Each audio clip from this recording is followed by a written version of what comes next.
விவஸ் வணக்கம். நான் உங்கள் சிவா. விவஸ் நம்ம இன்றைக்கி கூட சந்திக்கக்கூடிய ஒரு நபர் வந்து சாதாரண நபரே இல்லை. 1000 வருடம் பழமை வாய்ந்த ஒரு மனிதர் இவர். கிட்டத்தட்ட ஏன் 1000 வருடம் அப்படிங்கிற ஒரு வார்த்தையை நான் சொல்கிறேன்னு கேட்டிங்கன்னா, கிட்டத்தட்ட 1022வது வருஷம் தான் இவர் பிறந்தாருங்க.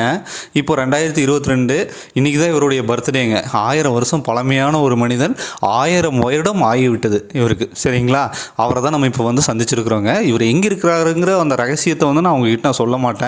ஏன்னா இவரை வந்து நாங்கள் தேடி கண்டுபிடிக்கிறதுக்கே கிட்டத்தட்ட 6 மாதங்கள் ஆயிடுச்சு. ஏன்னா இந்த ஐயாவை வந்து சாதாரண ஐயாவை நீங்கள் நினைக்க வேணாம். அவர் என்ன சொன்னாலும் அப்படியே நடக்குது. ஐயா கிட்ட நம்ம ஒரு சில வார்த்தைகள் கேட்கலாங்க. ஐயா வணக்கங்க. வணக்கம். ஐயா உங்கள் பேருங்க? ஐயா பேர் வந்து நாங்கள் மரத்தடி சித்தர்னு சொல்கிறாங்க. ஆனால் நாங்கள் போதி தர்மரோட நாங்கள் இருந்திருக்கோம். போதி தர்மர். சரிங்க ஐயா, நீங்கள் போதி தர்மரோடையே இருந்தீங்கன்னு சொல்கிறீங்க. 7ஆம் அறிவு படத்தை நீங்கள் பார்த்துருக்கீங்களா ஐயா? ஆமாம், அந்த படத்தை இப்போ சமீப காலமாக பார்த்துருக்கேன். ஆனால் அது அவரோட கான்செப்டு வச்சு தான் எடுத்திருக்காங்க. அது ஒரு நல்ல விஷயம். நல்ல விஷயம். சரிங்க. நீங்கள் எந்த வருஷம் பிறந்தீங்க? 1022. இப்போ வந்துட்டு இன்றைக்கி உங்களுடைய பிறந்த நாள். ஐயா உங்களுக்கு எங்களது இனிய பிறந்தநாள் வாழ்த்துக்களை தெரிவிச்சுக்கிறோம். நன்றிங்க ஐயா. நீங்கள் 1000 வருடம் மனிதன் வந்து பார்த்தீங்கன்னா ஒரு 100 ஆண்டுகள் வாழ்கிறதே ரொம்ப ரொம்ப கஷ்டங்க.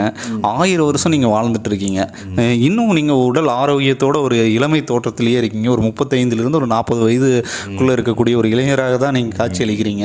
இதுக்கான எப்படி உங்களால் இவ்வளோ வருடங்கள் உயிர் வாழ முடியுது? அந்த ரகசியத்தை வந்து மக்களுக்கு சொன்னீங்கன்னா மக்களும் ஃபாலோ பண்ணுவாங்க. சிவாய நம.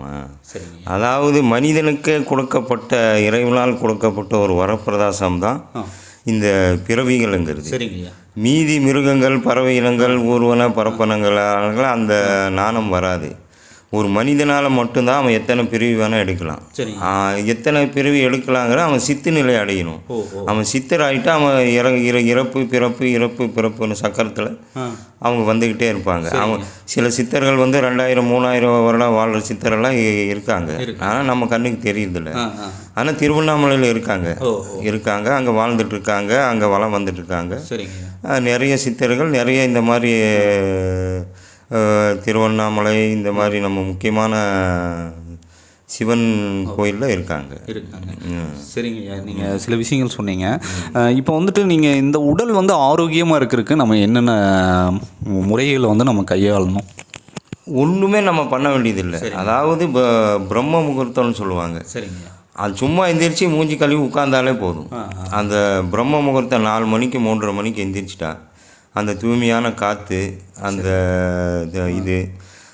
அந்த நம்ம எந்திரிச்சு பழகிட்டோன்னா ஆட்டோமேட்டிக்காக அப்புறம் தியான நிலை வந்துடும். 4 மணிக்கு எந்திரிச்சுனா என்ன பண்ணணும்னு தெரியாது. 4 மணிக்கு என்ன பண்ண முடியும்? அப்போ வந்து நம்ம குளிர்ந்த நீரால் நம்ம முகத்தை கழுவிட்டு நம்ம ஒரு 10 நிமிஷம் 5 நிமிஷம் தியான நிலையில் இருக்கும்போது அந்த ரெகுலராக அந்த 4 மணிக்கு எந்திரிச்சிட்டு வரும்போது ஆட்டோமேட்டிக்காக நம்மளுக்கு நிறைய விஷயங்கள் தெரிய வரும். அதுக்கு தான் அது பிரம்ம முகூர்த்தம் அது சொல்லுவாங்க. பிரம்ம முகூர்த்தம்னு என்னன்னா அந்த பிரம்மன் நம்ம தேவர்கள் எழுந்திருக்கக்கூடிய நேரம் அந்த 3:30 மணி. 3:30 மணி 3 மணிங்கிறது பிரம்ம முகூர்த்தம். ஆனால் இவங்க சொல்கிற அந்த 5:30 மணி 6 மணி 7 மணிலாம் பிரம்ம முகூர்த்தம் கிடையாது.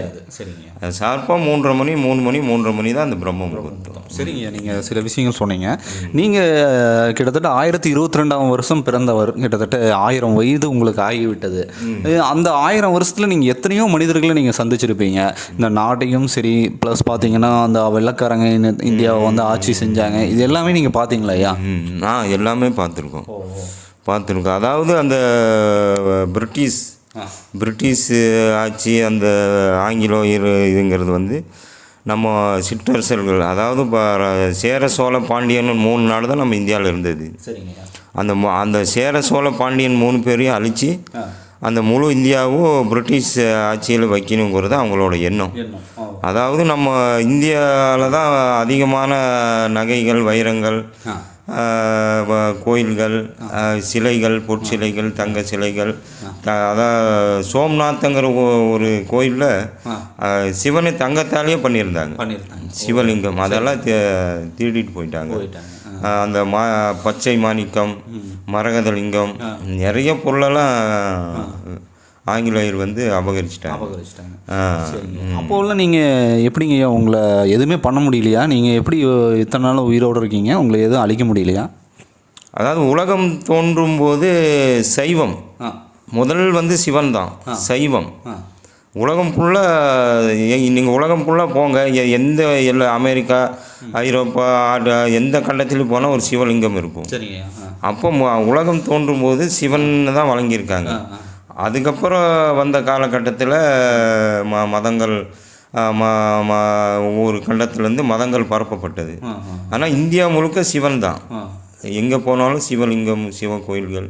அதுக்கப்புறம் சிவனுக்கு அப்புறம் வடநாட்டிலேருந்து வைணவம் வந்தது.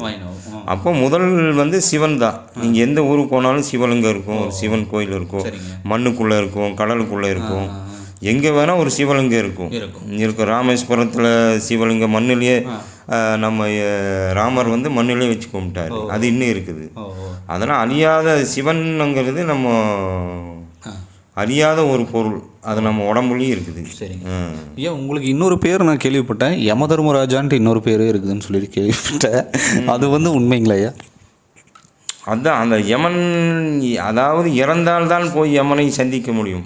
நாங்கள் வந்து இறக்காமலே போய் யமனை பார்த்துட்டு வரீங்க. ஆனால் யமனுங்கிறது எங்களுக்கு பொறுத்த வரைக்கும் ஒரு ஃப்ரெண்டு மாதிரி தான். ஃப்ரெண்டு மாதிரி எப்படிங்க? பக்கத்து வீட்டுக்கார மாதிரி ஃப்ரெண்டு மாதிரி. ஏன்னா நான் உடல் அழிந்தாதான் அவளை போய் இந்த உடலை அழிந்தாதான் அவரை போய் பார்க்க முடியும். நாங்கள் சூட்சம் உடலால் அவர் போய் சரிங்கய்யா. இப்போ நீங்கள் உங்கள் கையை இப்படி காட்டுங்க.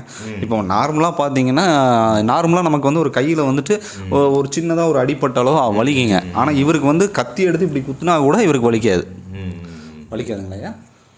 அதுதான் அது ரசவாதமுங்கிறது. அந்த சூட்சும சக்கரம். அதாவது உடம்பு வந்து நாங்கள் இருந்த இடத்துலேருந்தே மாயமாயிருமோ. அதான் கூடு விட்டு கூடு பாய்தல். நீங்கள் மறைஞ்சிருவீங்க. ஏன்னா உங்களை பிடிக்கவே முடியாது இல்லைங்களா? கூடு விட்டு கூடு பாய்தல் வந்து லாஸ்ட்டு எங்களோட இதில் நாங்கள் கொடுத்தது வந்து விவேகானந்தர். அவரோட அதுக்கப்புறம் யாரும் வர முடியல. உங்களோட ஒரு சந்ததி தான் அவர். அந்த கூடு அவருக்கு தான் நாங்கள் லாஸ்ட்டாக கொடுத்தோம். அதுக்கப்புறம் கலியுகம் தோண்டிருச்சு. அதுக்கப்புறம் யாராலையும் வர முடியல. ஐயா, இப்போ நித்யானந்த சுவாமிகள்லாம் இருக்கிறாங்க, அவங்கெல்லாம் உங்களோட ஒன்று விட்ட சொந்தக்காரங்களா எப்படி? நித்யானந்தாங்கிற அந்த பையன் வந்து சின்னதுலேருந்தே தியானத்தில் உட்காந்துட்டார். தியானத்தில் உட்காந்து அந்த பையனுக்கு 18-20 வயசு வரும்போது அந்த முத்தி நிலை, அந்த தியான நிலையை அலைஞ்சிட்டாரு. அதனால தன்னை வந்து அவரோட சக்தியை உலகத்துக்கு ஃபுல்லாக பரப்புனார். சரிங்க, எல்லாம் ஓகே. ரஞ்சிதாங்கிற ஒரு சினிமா துறை சார்ந்த ஒரு ஆக்ட்ரஸ் வந்து அவர் கூடயே இப்போ சுற்றுறாங்க. அது எதுக்காக? சித்தர்கள் பொறுத்த வரைக்கும் ஆண் பெண்ணுங்கிற பேதமே இல்லை. அது ஒரு ஆத்மா தான். அது 100 பொண்ணுங்களோட இருப்பாங்க, 100 ஆண்களோடு இருப்பாங்க. ஆனால் உடல் இல்லை, அது ஆத்மா ரீதியாக தான் அவங்க பேசுகிறாங்க, பழகுறாங்க, அவங்களுக்கு சமைச்சு கொடுக்குறாங்க, துணிமணி துவைச்சி கொடுக்குறாங்க. அவ்வளோ. அது வந்து ஆண் பெண்ணுங்கிற பேதம் இல்லை, ஆத்மா தான். அது ஒரு ஆத்மா கிட்ட பேசுகிறாங்க, ஆத்மா அவங்களோட இருக்குது, அவ்வளோதான். அவங்க வந்து நம்ம இங்கேருந்து வெளியிலேருந்து பார்க்குற மக்களுக்கு அப்படி தெரியுது. ஆனால் அங்கே போயிட்டு அவங்க சித்த நிலை அடைஞ்சிடுறாங்க. ஐயா, நீங்கள் இப்போ 1000 வருஷம் ஆயிடுச்சு. இன்னும் 1000 வருஷம் நீங்கள் உயிரோடு இருப்பீங்களா, இல்லை பொட்டுன்னு போயிடுவீங்களா ஐயா?